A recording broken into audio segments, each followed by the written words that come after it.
नमस्कार दोस्तों, आपका स्वागत है स्टोरी वाली यात्रा में, जहां हर कहानी सिर्फ सुनाई नहीं जाती, जी भी जाती है। आज हम लेकर आए हैं एक ऐसी प्रेरणादायक कथा जो हमें सिखाती है कि लालच इंसान को नहीं, इंसान लालच को छोड़े तो ही जीवन सफल होता है।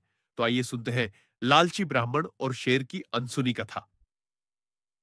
बहुत समय पहले एक गांव के किनारे एक शांत नदी के तट पर एक ब्राह्मण रहता था। नाम था देवदत्त। देवदत्त के कपड़े पुराने थे, झोपड़ी टूटी हुई थी और पेट अक्सर खाली रहता था। लेकिन उसके भीतर एक ऐसा सपना जलता था जो कभी बुझता नहीं था, धनवान बनने का। वो रोज मंदिर जाता, पूजा करता और फिर गांव गांव घूमकर भिक्षा मांगता। लेकिन भिक्षा से उसे पेट तो भर जाता था, पर मन का लालच नहीं। एक दिन जब वो नदी किनारे बैठा था, उसने सोचा, भगवान सबको देता है, मगर मुझे क्यों नहीं? मैंने कोई पाप नहीं किया, फिर भी गरीबी मेरा पीछा नहीं छोड़ती। तभी हवा का एक झोंका आया और उसके सामने एक पुराना कपड़े का थैला उड़कर आ गिरा। वो उठा तो देखा, थैले के अंदर एक चमकदार सोने का कड़ा रखा था। देवदत्त की आंखें चौंधिया गई।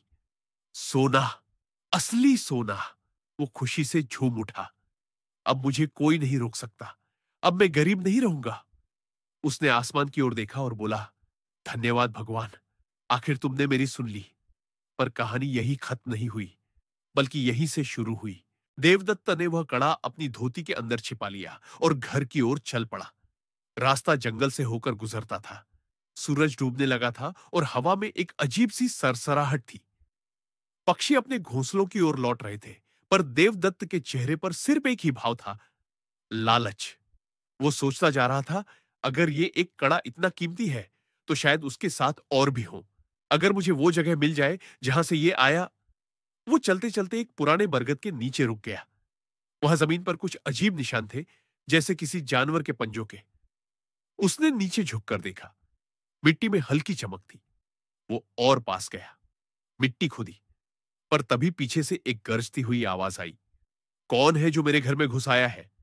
देवदत्त का दिल जोर से धड़क उठा। उसने मुड़कर देखा। सामने एक बूढ़ा शेर खड़ा था। उसके बाल सफेद हो चुके थे, लेकिन आंखों में अब भी भयंकर चमक थी। ब्राह्मण डर से कांप गया, बोला, "हम्म, मैं तो बस रास्ता भूल गया था महाराज।" शेर धीमी आवाज में हंसा। रास्ता या खजाने की गंध? देवदत्त ने सोने का कड़ा कसकर पकड़ा ताकि वो झलके नहीं, पर शेर की नाक बहुत तेज थी। तुम्हारे पास कुछ चमक रहा है मनुष्य, बताओ क्या है? देवदत्त ने कांपते हुए झूठ बोला, कुछ नहीं महाराज, बस भगवान की भेंट। शेर मुस्कुराया। भगवान की भेंट? हाँ हाँ, वो भेंट तुम्हें कहां से मिली? देवदत्त के माथे पर पसीना आने लगा। वो जानता था कि शेर को झूठ बोलना जानलेवा हो सकता है, लेकिन वो सच कहने से भी डर रहा था। मुझे रास्ते में मिला महाराज, शायद किसी और का गिरा हुआ होगा। शेर ने शांत स्वर में कहा, मैं तुम्हें नुकसान नहीं पहुंचाऊंगा, अगर तुम सच बताओ, और अगर तुम चाहो तो मैं तुम्हें इससे भी बड़ा खजाना दे सकता हूं। देवदत्त की आंखें चमक उठी।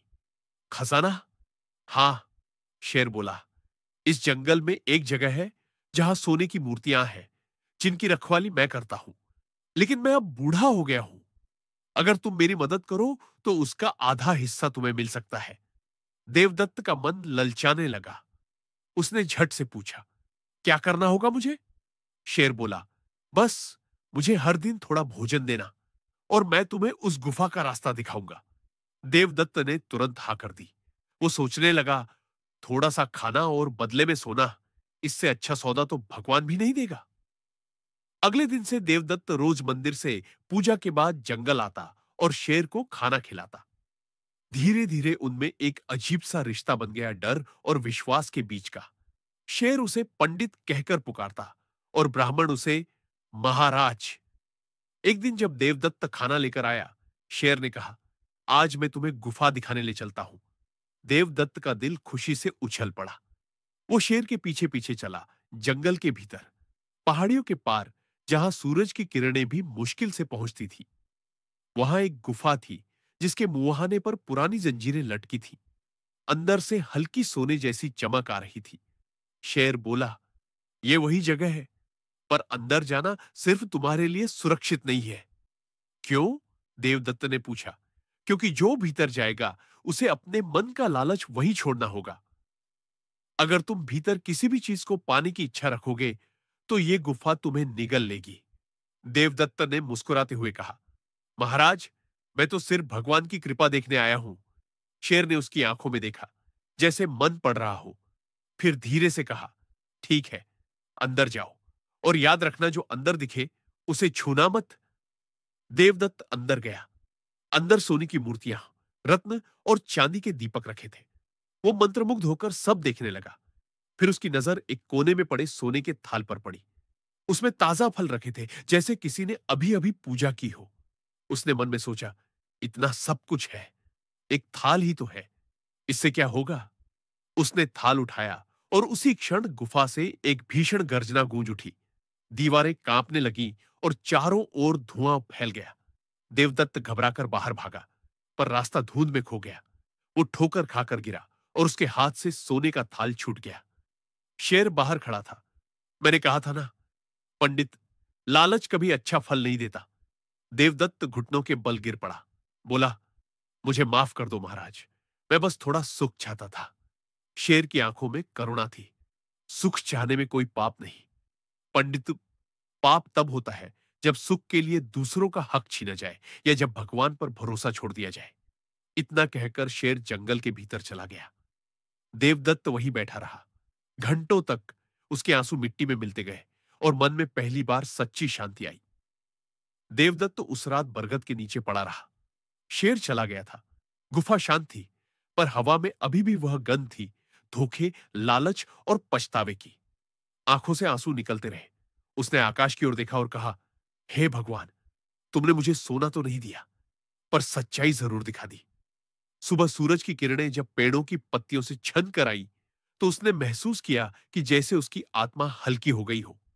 वो उठा, नदी की ओर गया, स्नान किया, और पहली बार मन में यह विचार आया, शायद अमीरी वस्त्रों से नहीं, मन की शांति से होती है। उस दिन से उसने मंदिर जाकर भगवान से कुछ मांगना छोड़ दिया। अब वो सिर्फ धन्यवाद कहता, जो दिया वही बहुत है।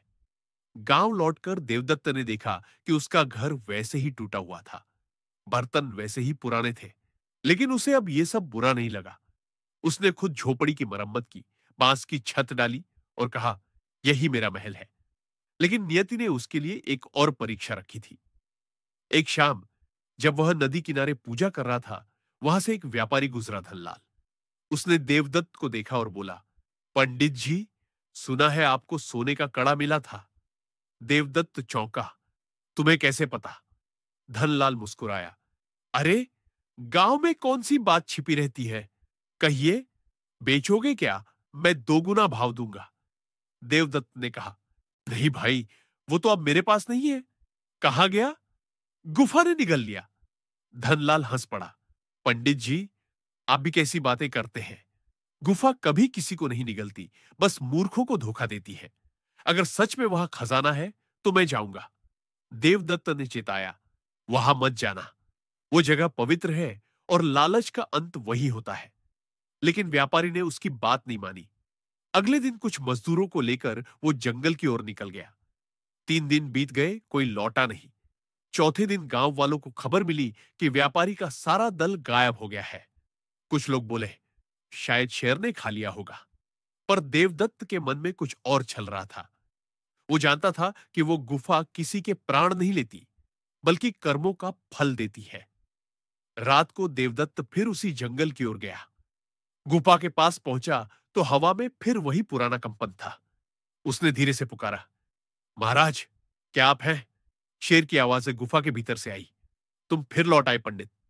हाँ महाराज, उस व्यापारी ने आपकी बात नहीं मानी और अब सब लापता है। शेर बोला, हर आत्मा अपना मार्ग खुद चुनती है। जो लोभ में अंधा हो वो मार्ग नहीं देख सकता। पर तुम लौट आए, इसका अर्थ है कि तुम्हारा मन शुद्ध होने लगा है। देवदत्त की आंखों से आंसू बहने लगे। महाराज, मैं अब समझ गया हूं, जब तक मन लालच में है तब तक भगवान भी दूर है, शेर ने कहा। तो सुनो पंडित, यही जीवन का पहला सत्य है।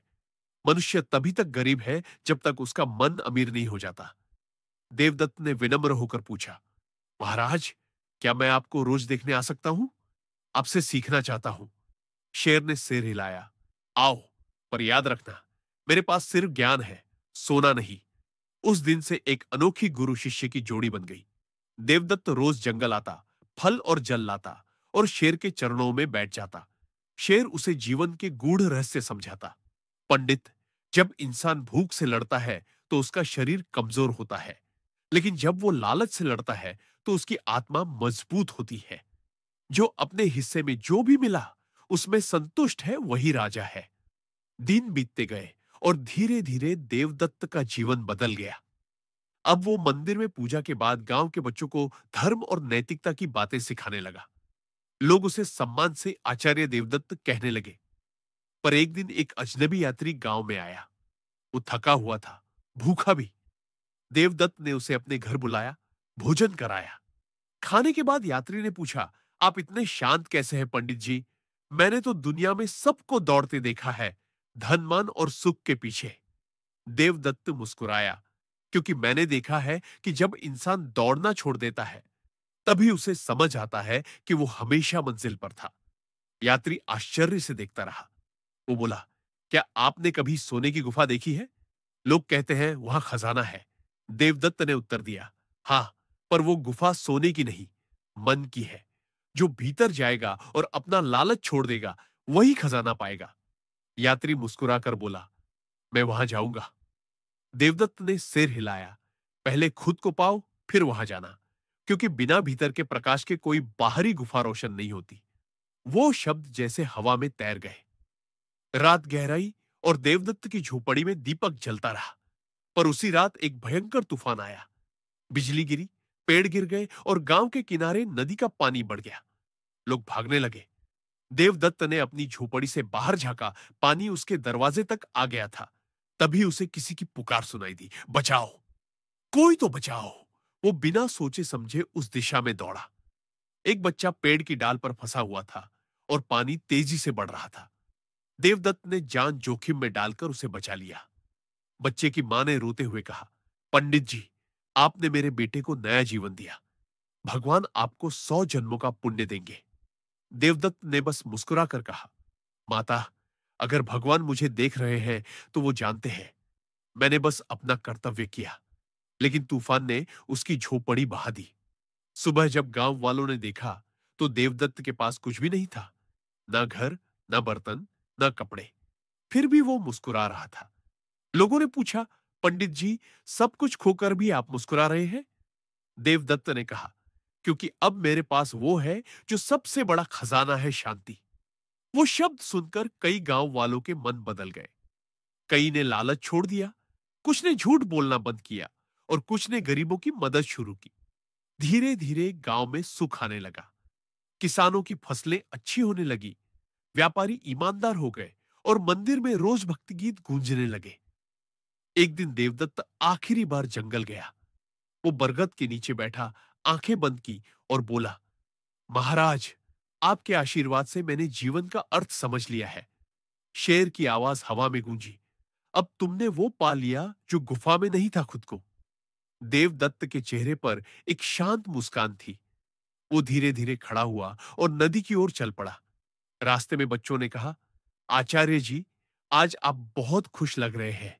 देवदत्त ने कहा, क्योंकि आज मैं वहां जा रहा हूं जहां ना सोना है, ना गुफा, बस सच्चा प्रकाश है।